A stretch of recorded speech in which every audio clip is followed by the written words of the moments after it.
बिस्मिल्लाहिर्रहमानिर्रहीम अस्सलाम वालेकुम। आज की वीडियो में हम डिस्कस करेंगे chain of pearls a poem by Rabindranath Tagore.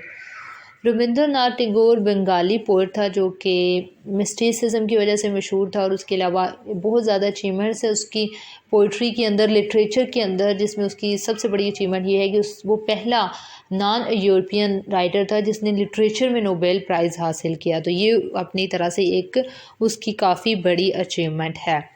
उसके अलावा इसकी जो पोइम्स हैं उसके अंदर मैंने बताया कि ये मिस्टिसिज्म यानी कि मिस्टिक पोइट था, यानी गॉड के साथ रिलेशनशिप के बारे में ज़्यादा बात करता था। लेकिन बाकी भी उसने हर तरह की थीम ऑफ लव पे लिखा है, सॉरोस पे लिखा है, सफरिंग्स ऑफ लाइफ पे लिखा है। हर एक डोमेन को उसने कवर किया है अपनी पोइट्री, अपने वर्क्स के अंदर।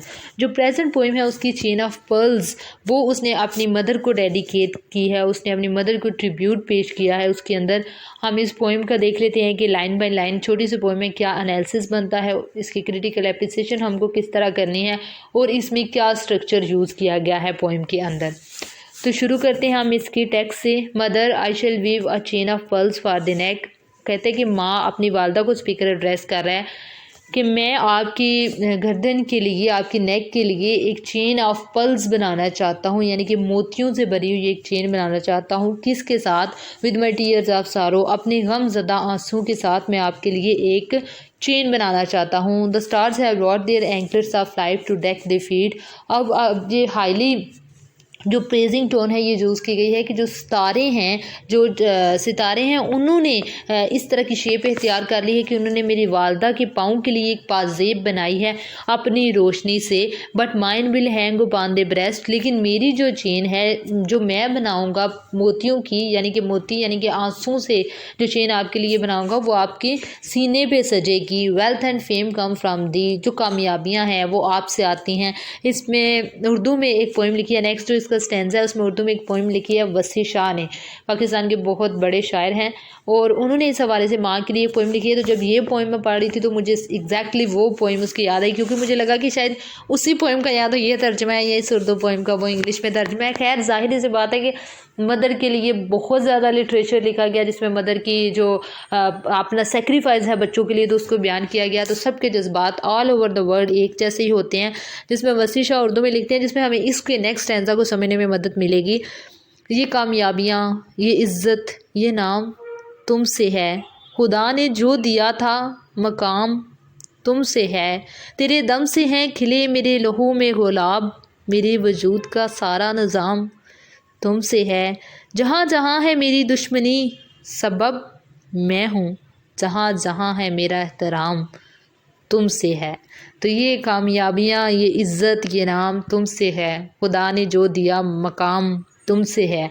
तो ये जो चीज़ है उसी में आप इंग्लिश में देखें, wealth and fame come from दी, कि जो कामयाबी है, जो इज़्ज़त है, जो रुतबा है वो आपसे आता है, आपकी दुआओं से आता है, क्योंकि जो माँ बच्चों के लिए दुआ करती है वो जल्द कबूल होती है। And it is for thee to give or withhold them, और ये आपके ऊपर मुनस्सर है कि आप किसको दुआएं देती हैं या क्या उसका सिलसिला करती हैं। What this may sorrow is absolutely mine on, कहते हैं कि जो मेरे गम हैं या जो मेरी गलतियां हैं वो मुकम्मल तौर पे मेरी हैं, यानी कि जहाँ जहाँ है मेरी दुश्मनी सबब मैं हूँ। And when I bring it to thee as my offering, और जब मैं इनको, अपने गमों को आपके पास लेके आता हूँ, दो रिवार्डेस्ट मी विद द ग्रेस, तो आप फिर भी उनको संभालती हो, मेरी गलतियों के पे भी पर्दे डालती हो। और माएँ हमेशा वो कहती हैं दोस्ताना रवैया होती हैं और अपने बच्चों की गलतियों पे पर्दे डालने वाली होती हैं।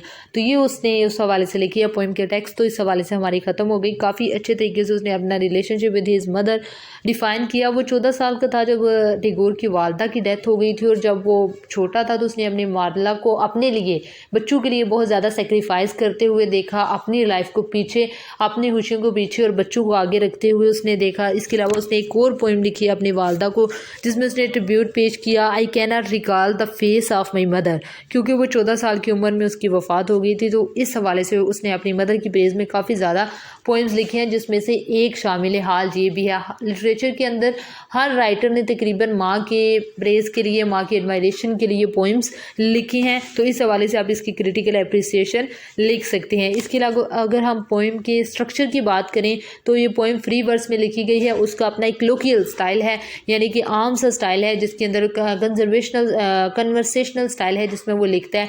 रन ऑन लाइन है, यानी कि आइडिया एक बात में मुकम्मल नहीं हो रहा, दूसरी बात में जा रहा है, जंप कर रहा है, यानी कि mother I shall weave a chain of pearls for the neck. अब यहाँ पे बात मुकम्मल नहीं हुई, अगली लाइन में जा रहा है विद माई टीयर्स ऑफ सारो, यानी कि फिर वो रन ऑन लाइन है, नेक्स्ट लाइन में आइडिया जा रहा है। उसके अलावा इसके अंदर इमेजरी यूज़ की गई है, पल्स, टीयर्स, एंकलेट, ऑफरिंग वगैरह जैसी इमेजरी यूज़ की गई है।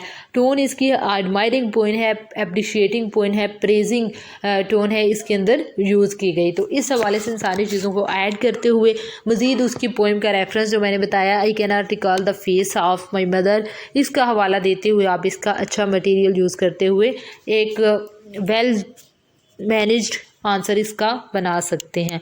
आई होप कि आपको इसकी समझ आ गई होगी। अगर आपको समझ आई है तो don't forget to subscribe the channel and thank you so much for watching the video.